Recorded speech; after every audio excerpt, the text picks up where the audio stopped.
If you have a skill that you're currently working on, you question at times, what's the point of this? Why did I decide to do this?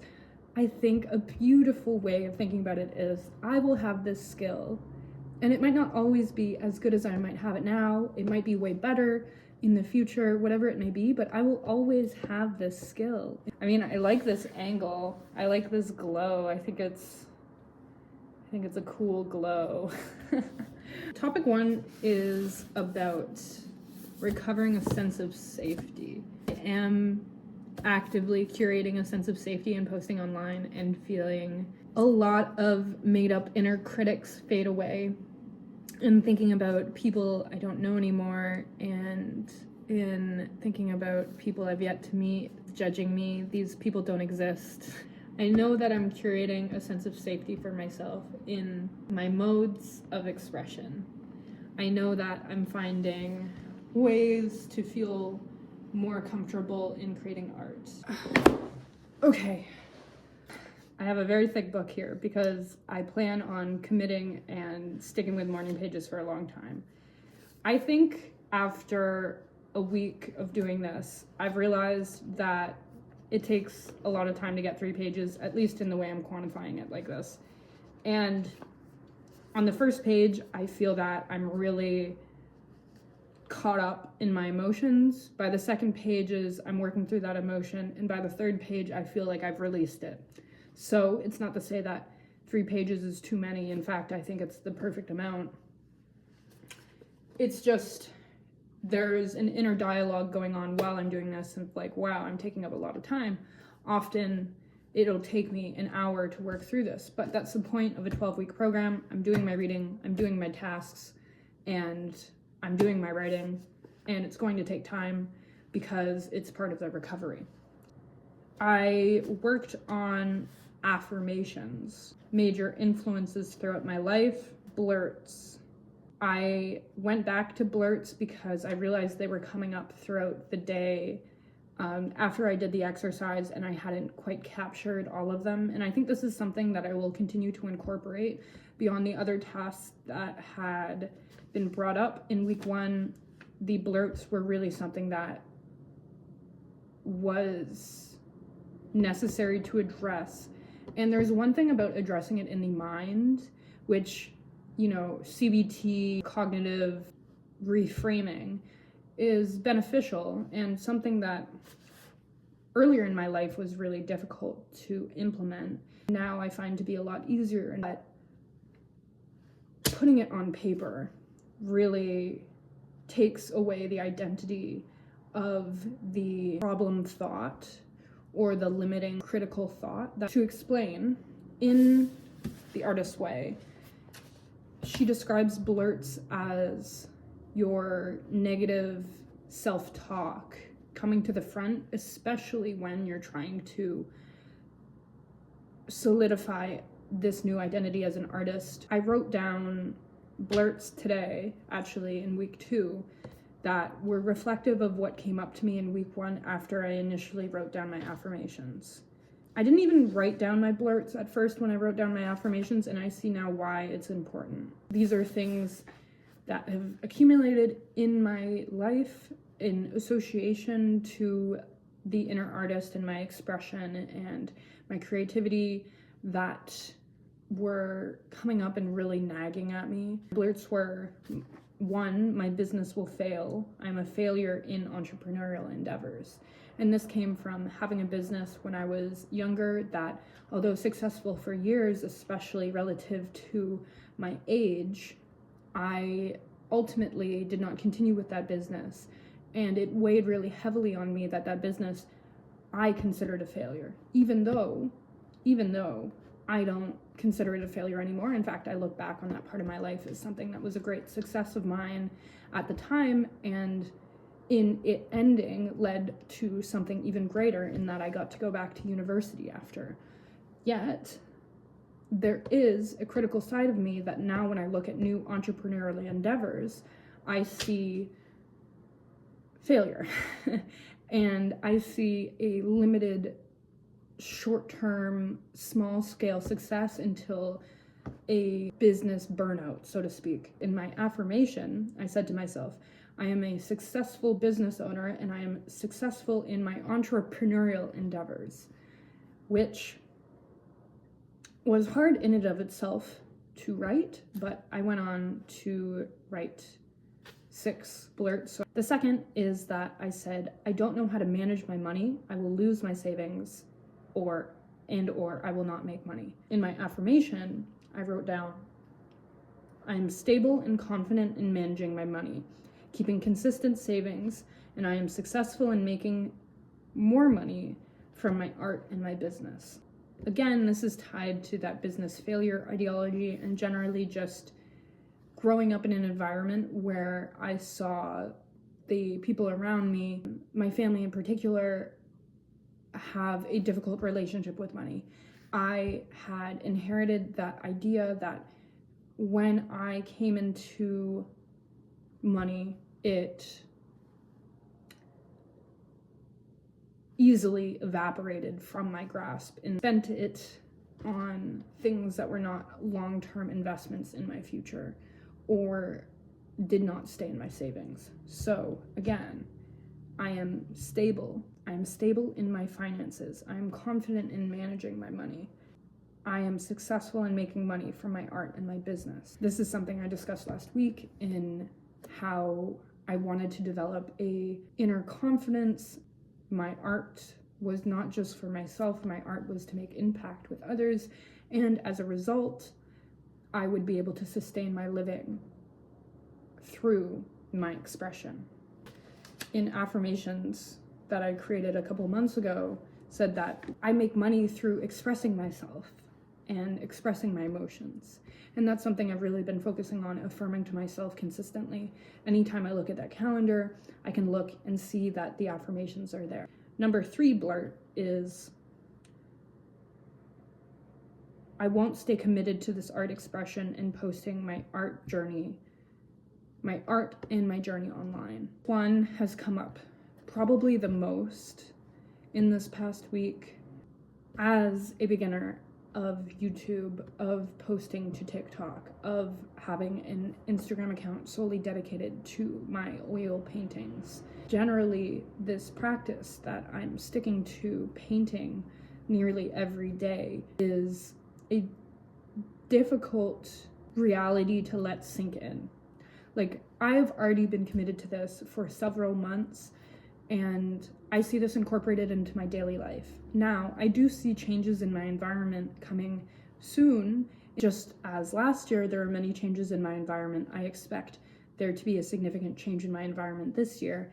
And in saying that, I have a blurt come out that my environment will allow me to fall into old ways or allow me to hinder myself in that my goals change and my priorities change, and this that I'm working so hard on will fall ways to anything else in life. Yet my reality now and my intuition is telling me that I am creating something long term.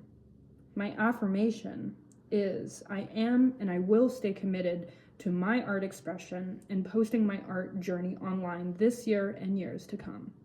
That's another thing. I've set in another year-long bingo goal book that I've done for 2 years now, that I had all of these goals and I'm working towards these goals in art and posting online, and I set them for a year. And then I think another blurt that came up to me is, even if I achieve these goals for the year, I'm going to have different goals next year, and that all of this work this year is for naught, which I just can't believe is true, considering I will be doing this for an entire year, and a whole year of my life dedicated to something isn't going to suddenly evaporate. And something that was really monumental to my messaging to self last night when I was gratitude journaling is that these skills that I'm creating for myself in learning how to paint, in learning how to express myself consistently through art that I haven't had the courage to previously commit to, is going to lead me through a life that is open to this expression. This year of me dedicating this time is going to allow me a lifetime full of oil painting now that I'm learning how to do so. And I thought that was such a beautiful message. So yeah, I think if you have a skill that you're currently working on, you question at times, what's the point of this? Why did I decide to do this?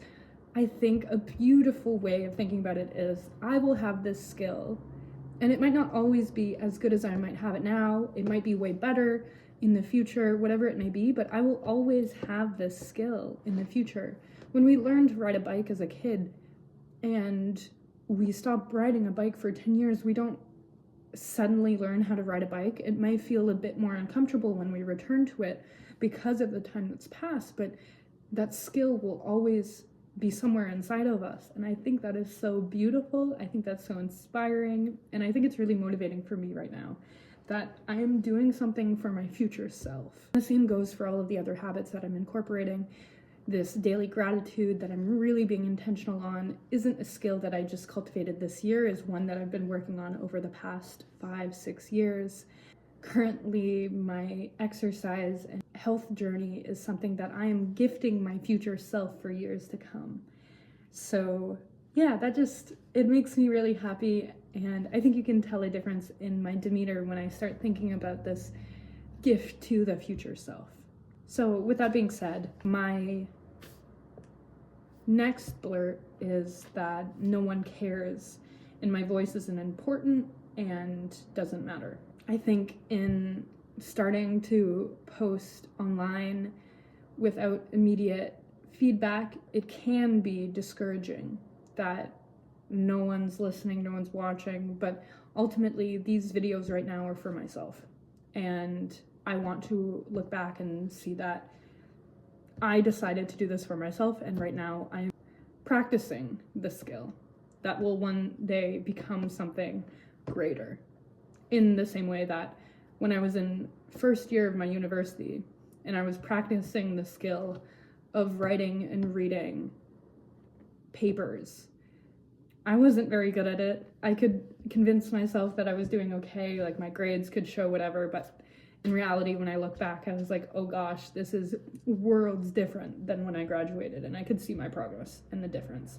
And so in the same way, I might be having a hard time with judging my current output, but I have to remember I'm a complete beginner, and that's actually really exciting. In all of these postings, it's practice for me to eventually get to a place of far more comfortable confidence in what I'm saying and have something to say to someone. As of right now, these words may resonate with someone, but ultimately it has to resonate with me. So my affirmation is that my voice is important, my voice matters, and people will care and be impacted by the message I share. Now, this is difficult for me. I think I do have things that I want to say, and I don't know how to say them yet. And I don't know how to communicate and effectively bring about a message in an audio-visual format, feel like I respect what I'm saying when the internet is such a large and vast place, and I see people who have been harnessing their skills in climate advocacy and in art advocacy for so many years, and took this bet on themselves and took this respect and motivation and went with it. And now they have a following, and they have confident, at least to me, from an external viewer, way of creating an impactful message with their voice online. That comes from a place of judging myself as a beginner. I am just starting this journey. I am not in a place where anyone else is, because these are early days for me, and I have to remember that these are early days. With each video I record, I am getting more comfortable speaking in front of a camera. I'm getting more comfortable in finding my voice. And in practicing this, I'm getting comfortable recording myself without a script. My next blurt was, my art is amateur and doesn't appeal to what people want to have in their houses, therefore it will never sell. I think this one's kind of funny. I mean, it's come up a lot for me of like, what the hell am I doing? I don't know if the algorithms are blocking my content currently because I have like this naked woman in one of my paintings, and certainly I faced that on TikTok where I posted with this painting and I posted a close-up and it got shadow banned, and then I took out that one clip of the close-up of it and it was suddenly not shadow banned. So that means that I have to start thinking about these things. I'm not going to change what I paint, but it's something that I didn't consider before starting this painting, and I've learned along the way. In that process of perhaps also in my previous YouTube video, I don't know if it's getting flagged because of that as well, but because of that, I then started to question the validity. As someone who wants to put art up on their walls, this is not reflective of the kind of decor that I would have in my space, because it is not my space personally. What I'm trying to say is, if I'm creating art for me, I'm creating art that I want others to see because it is an expression of my inner grief about climate change, then it's not necessarily going to be the art that people want to buy en masse in prints to put into their house and hang above their bed in their bedroom or in their living room behind their couch. And that's okay. That's not what I'm trying to make. I'm not trying to make art that appeals and placates the masses. I'm trying to get art that asks people to reckon with their emotion on climate grief. So my affirmation is that I will make I make professional, impactful art that the art community and buyers will be thrilled to purchase for their collections. People are craving art with meaning. My art resonates and communicates deep meaning. So that's saying a lot, and it scares me to put this out there, but I think that's exactly why I should do it. I think that's exactly how I manifest success that I know is coming. I don't care how that sounds anymore.